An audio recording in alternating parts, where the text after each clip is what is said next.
The content in this magazine could contain references of topics and difficult subject matter that may be triggering. Please honor yourself, inner knowing, and proceed with whatever help or guidance you feel is intuitively aligned.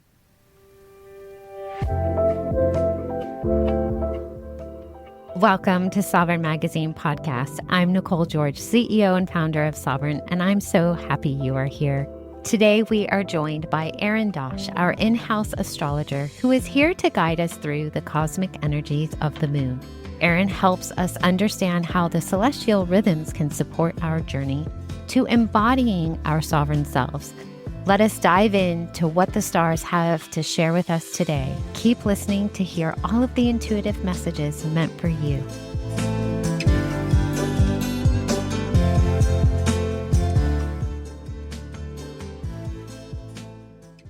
Hello. Today I have the privilege of reconnecting with Arin Dosh, our amazing astrologer and columnist, actually, here at Sovereign Magazine.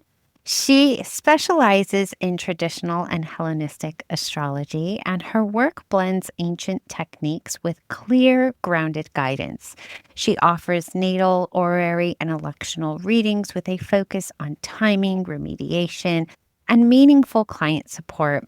She has a background in counseling and social work, which allows her to approach astrology therapeutically, while she helps her clients meet life with more self-understanding, sovereignty, and soul. So welcome back, Arin. Thank you so much for having me, Nicole. Yeah. So today I think we're going to talk about the Libra full moon. Yeah, and our theme is finding balance. It is indeed, which is a perfect theme for Libra. So this full moon occurs at 12 degrees of Libra on April 1st, 2026. And Libra full moons, I think, always illuminate the relationship axis. You know, Libra involves harmony, balance, fairness, mutuality. And Aries is about autonomy, assertion, and identity. So this lunation asks, where am I overgiving or overcompromising? Where am I prioritizing self at the expense of connection, or vice versa? So Libra full moons always ask us to look at how we relate. And with so much Aries energy in the sky right now, this one really asks us to find balance without losing ourselves. This full moon is ruled by Venus, and she is currently in her other domicile of Taurus. Here she emphasizes embodiment, self-worth, stability in relationships, and values that are lived, not just talked about. So she reminds us that balance is not theoretical. It's felt in the body and in the nervous system. It's a practice. This full moon also squares Jupiter, who is exalted in Cancer. And Jupiter magnifies emotion here and attachment, also protective instincts. This can exaggerate needs or expectations in relationships. And there's a risk of emotional overextension or potentially even rescuing dynamics. We also have Saturn and Neptune in Aries opposite the full moon. And together, they challenge Libra's desire to keep the peace at all costs. Saturn brings boundaries, responsibility, self-definition, and Neptune can bring idealism, projection, even spiritual longing. So together, there may be some disillusionment in partnerships around this time.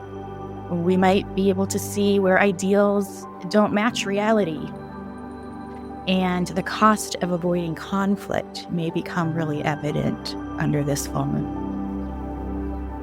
Okay, and then the background weather around this time, I mentioned Saturn, Neptune, and we've talked a lot about that conjunction in early Aries, and that's separating here in April, but it's still active.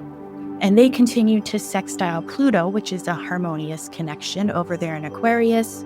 And together, these three give us a redefining power, rebuilding identity structures, and learning how to act with integrity in a changing world. So this full moon personalizes that process through the lens of relationships. Okay, and then if we go over just some key transits following this full moon up until the next lunation, on April 3rd, it's a busy day. We have Mercury in Pisces trining Jupiter in Cancer. This is going to be more emotional than intellectual with Mercury in Pisces. It's otherwise a really beautiful aspect. It can lend emotional intelligence, and it's supportive for conversations. Later the same day, Venus in Taurus squares Pluto in Aquarius, while the moon opposes Venus from Scorpio. This looks like an intense relational moment, so I would watch for power struggles, jealousy, or really obsessive desire. Truths may surface around this time, especially around value and control. On April 5th, we have the Sun in Aries squaring Jupiter in Cancer.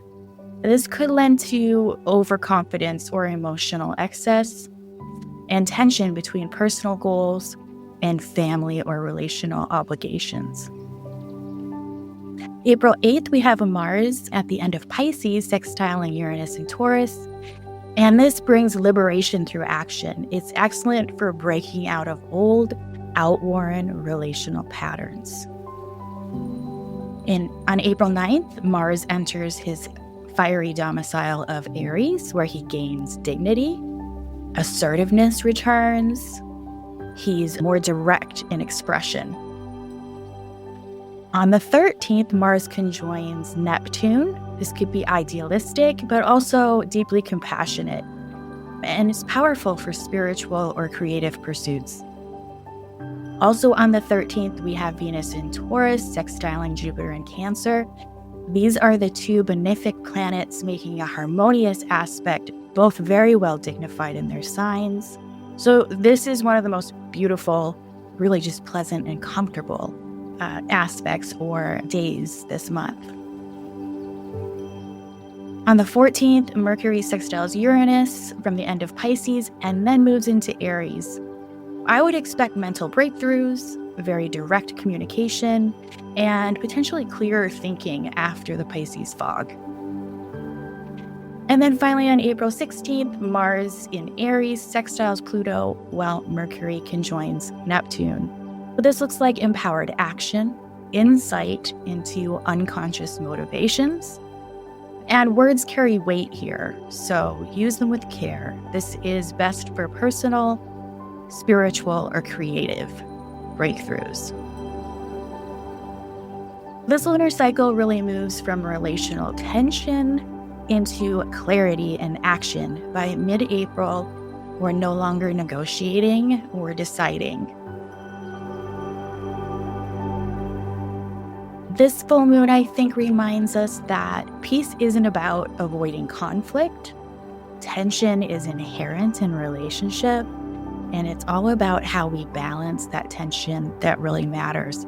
It's about honoring both ourselves and our relationships without abandoning either. I think that's sort of the dance that we'll be dancing during this full moon. Yeah, it sounds like although there might be some turbulent waters and we're being called to perhaps come to the calmer shores and really step into a balance that requires movement and stillness rather than the turbulence.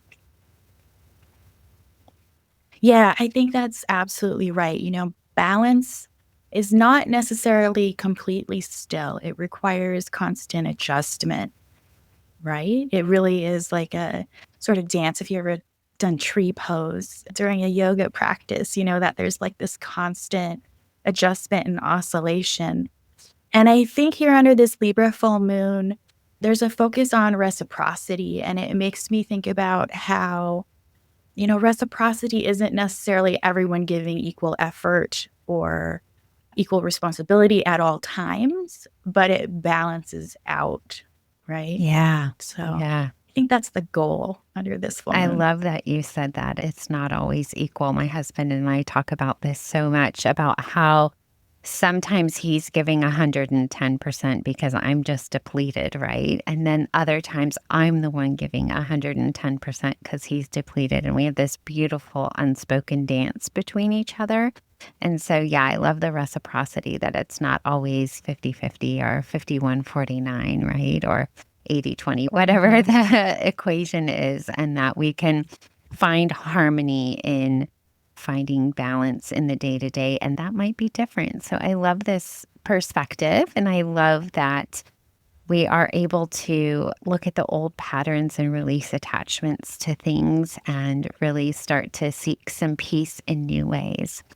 Well, if you are interested in connecting with Arin, she's not only in our community-sovereign-magazine.com, where she posts horoscopes every week, and she's there to talk to you, but all her details are in the show notes on how you can connect with her to get readings and all of that. So definitely do that. And she'll be back for the new moon. Thank you so much. Absolutely. Thanks, Nicole. Thank you for listening. I'll be back tomorrow with more ways to step into your sovereign self as I begin the interviews with our soul-led entrepreneurs. Subscribe to our magazine and podcast and join our global community for all the magic. Details on how to find your weekly horoscopes or connect with Arin are in the show notes. And if you enjoyed this episode, please leave a review. It helps us reach our goal of guiding 5 million to their sovereign selves.